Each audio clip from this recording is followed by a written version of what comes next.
Yo, what's going on, y'all? Today, I want to drop some reality on you guys. Healthcare. It's the big topic of discussion these days. The Senate just passed the healthcare reform bill, and everybody's just talking about healthcare. So I thought I'd join into this discussion, but I don't really want to get into the politics of it all because that just wouldn't be a good idea here on YouTube and whatnot.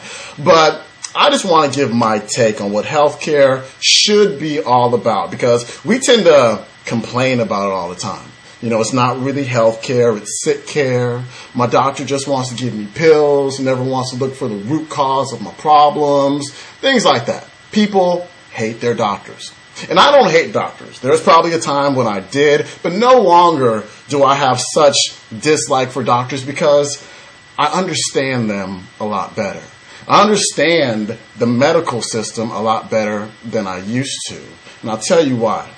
Think about this.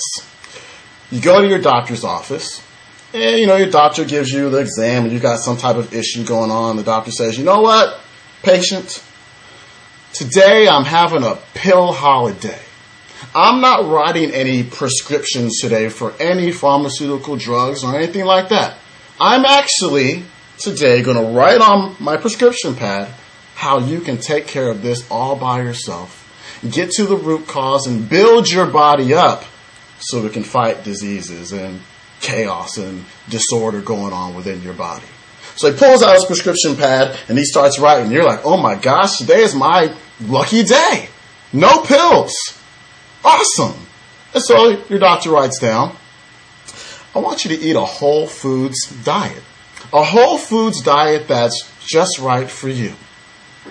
You're like, oh, that sounds pretty cool. And he writes down, get rid of all of the processed garbage junk that's in your refrigerator, in your cabinets, at your job. Stop eating it. If it wasn't here 10,000 years ago, don't eat it. I can probably do that. The doctor says, you also want to make sure you stay hydrated. You want to drink, at least half your body weight in ounces of water. And if you're drinking caffeine and juices and sodas and whatnot, coffee, you definitely want to drink more. If you're exercising, you definitely want to drink more as well. And that brings us to, of course, exercise. You want to exercise daily. You want to go for walks. You want to use your muscles. You want to stay strong and have good cardiovascular fitness. And you're like, now you're starting to push it, doc. I don't have time for that. Then the doctor says, you know what? You also want to be sure that you get in bed and get to sleep by 10 p.m. just about every day of the week. And you also may want to get up maybe 15 minutes earlier and actually make yourself a breakfast, cook yourself a breakfast that you can actually sit down and eat instead of running out the door with or eating in your car. You might even skip breakfast altogether and then get to your job and have something out the vending machine or have a cup of coffee to get you going. Not a good way to start the day. And the doctor also says, hey, you may want to pack a lunch. Take it to work with you. Take something healthy to work with you instead of going out to eat every day and eating whatever McDonald's or Burger King or some takeout restaurant wants to feed you. Or how about this? Wait. How about you actually schedule some time in the afternoon or about noontime to actually have a lunch? What do you think about that? What if the doctor said, I want you to find out what makes you happy and move toward that. I want you to start thinking about some of these negative thoughts you have and, breaking them down and realizing that they're not true and start having more positive thoughts. I want you to find out what stresses you out and move away from it. Get rid of all that stuff. Get rid of all the negative people, the negative relationships and whatnot. Get that stuff out of your life. If you hate your job, I'm not going to tell you to quit your job these days, but start to prepare yourself for over the next year or two to start looking for a new job. Put away some money. Take some courses. You don't want to be stuck in a job that you don't want to be at for the rest of your life. And so when are you going to change that? And what is all that stress that your job is giving you doing to your body? Can you really heal with all that stress? Just a thought. You may even want to, he writes on your prescription pad, detoxify.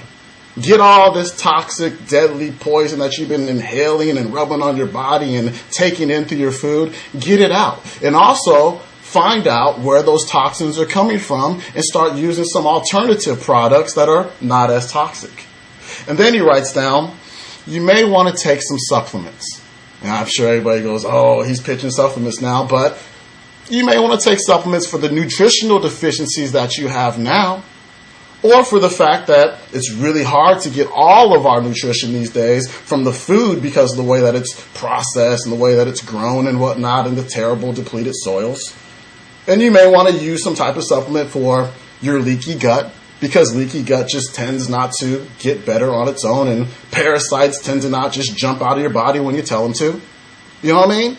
And your doctor, at the end, he says to you, I got to tell you a secret. You need some tests, and I don't offer them, and insurance doesn't pay for them. And so you might have to go pay out of pocket for some tests that are actually going to show you what's going on with you so you can fix it. And so you may need an alternative practitioner to help you out with those. And again, insurance doesn't cover it. You're going to have to pay out of pocket, and it may be kind of expensive. So that is what the doctor writes on your prescription pad instead of some pharmaceutical drug. Now, what percentage of that doctor's patients are going to go, yippee, thanks, doc, I'm going to take care of this right now? Not too many. Most people are going to look at that and go, doc, you must be out of your mind. I can't do all this. And the doc says, I thought you didn't want drugs. And he says, I don't want drugs. Well, what do you want me to do then? Do you want me to lay my hands on you and tell you to get better? It doesn't really work that way. Getting healthy requires hard work.